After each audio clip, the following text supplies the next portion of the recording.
Hi, I'm here with Justin from Just in a Van.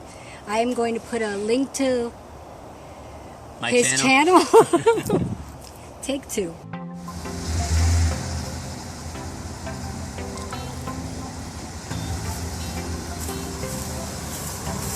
I don't know. Do you think it's enough?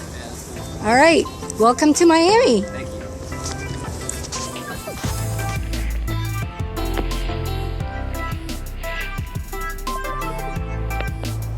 I'm here with Justin. His channel is Just in a Van, and I'm going to put a link in the description to his channel. Check him out.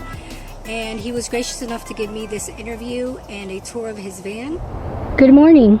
Hey. Thank you for letting me video you. Yeah, no problem. Tell me a little bit about your journey and why you decided to live in a van. My name's Justin, and my YouTube channel is Just in a Van. I've been living in this van for about 2 months now. And the reason why I got the van is not because I'm attracted to the van life or living in a van or anything like that. It's mostly because I wanted to travel for cheap. So most of my income is passive income that I get from like real estate rental properties or just online marketing and making products online. And last winter we had probably the worst winter in Canada. It was so cold, and I spent most of my days bundled in my house, and I just thought there has to be a better way for me to live in the winter time. So I decided I need to travel during the winter, and that way I can get out of the cold Canadian winters.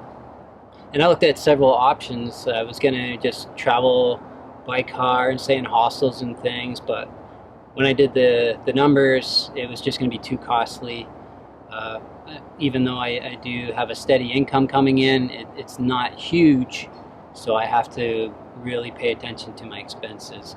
So living in a van while traveling on the road was probably the best solution I can come up with for cheap travel. So you're living in your van full time as you travel?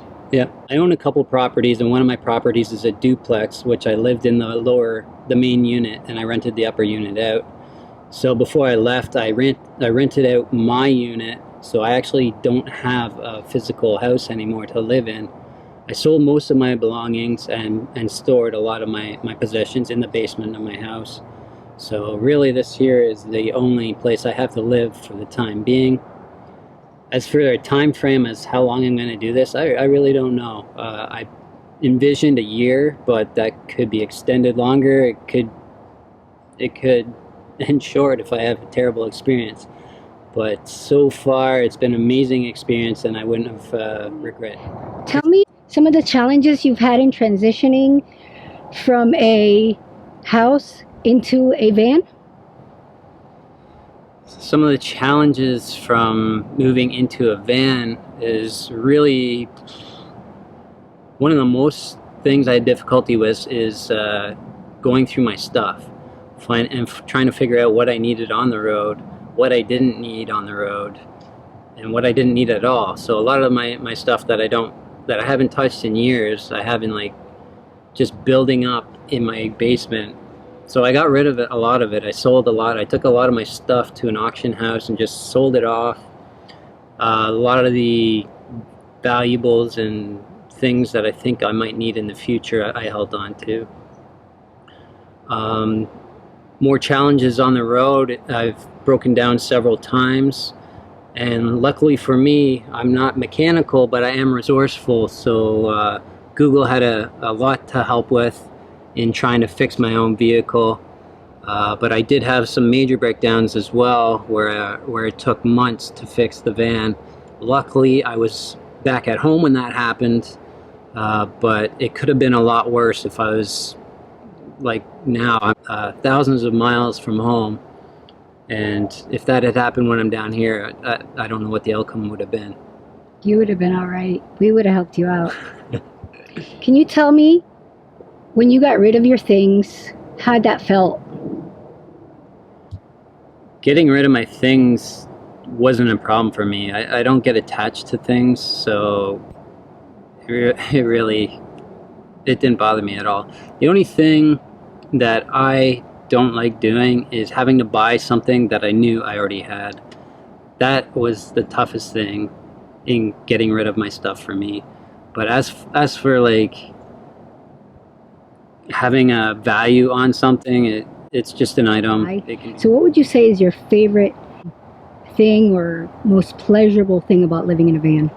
So a lot of people get this idea that living in a van is really cool and stuff. It's not the actual living in the van that's the cool thing. The cool thing is going out and seeing new places, meeting new people, and that by far has been my favorite part of this whole journey. I don't enjoy particularly living in a van. The experience that you get from doing it is well worth more than the hassles of living in a van. Wow, but so far, what has been your favorite thing, place, people, anything that you think has been just absolutely unforgettable that has maybe changed your life? It seems that everywhere I go seems to be like my new favorite spot. I don't know, there's just so many great places to visit in this world that I'm really glad that I decided to do this. So basically when I left Canada, I had to drive all through the upper states to get to where it was warm enough where I could actually start to live comfortably in the van. And I hit awesome places. Nashville, Tennessee was a place that I really liked. Savannah, Georgia was beautiful. And does it make you want to do anything crazy and radical? For me, it's about the adventure. For a lot of people, it is about escaping society and that kind of thing, getting out of the rat race. But as long as you can sustain yourself, this doesn't have to be your only means. So, I mean, I was pretty much self-sufficient with a house, and definitely without the house just makes it a lot easier. Going forward, like 10 years from now, will I be doing this? I have no idea. Probably not. Tell me about your van. My van is a 1994 Dodge B3500, and it's with the 318 engine, and it's outfitted by Pleasureway, which is a company that converted vans into RVs up in Saskatchewan, Canada. I've made many modifications to the van from when I got it to allow me to be off the grid per se, and also to be a little bit more stealthy while I'm in like urban areas. So for example, I've added blackout curtains to all the windows, which makes me unnoticeable while I'm in the van, so people don't know that there's someone in the van. They'll see the vans parked there, but they may not know that there's someone actually in it. I've added 2 100-watt solar panels on the roof, which ties into my battery bank, which I also added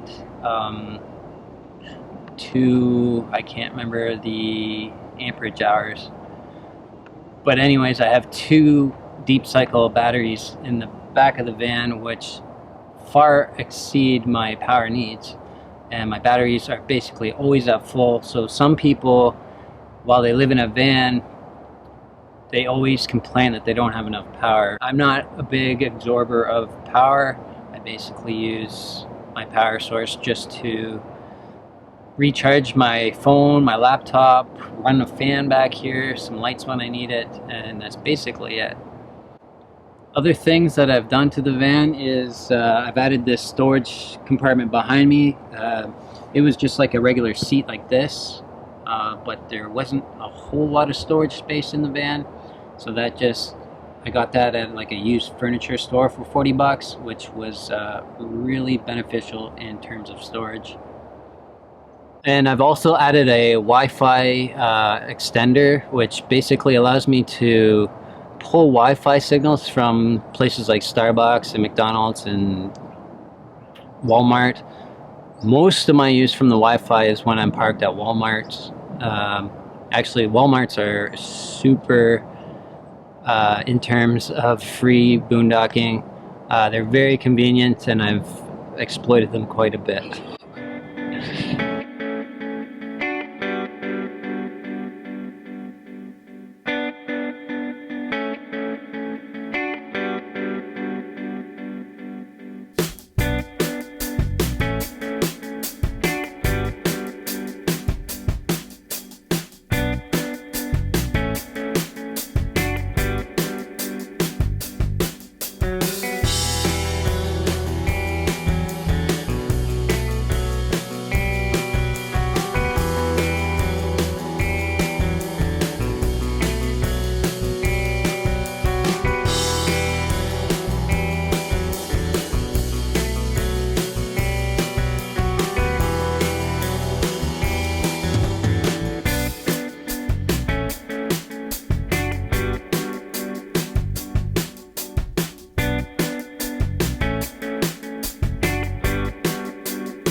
Justin, testing. Testing.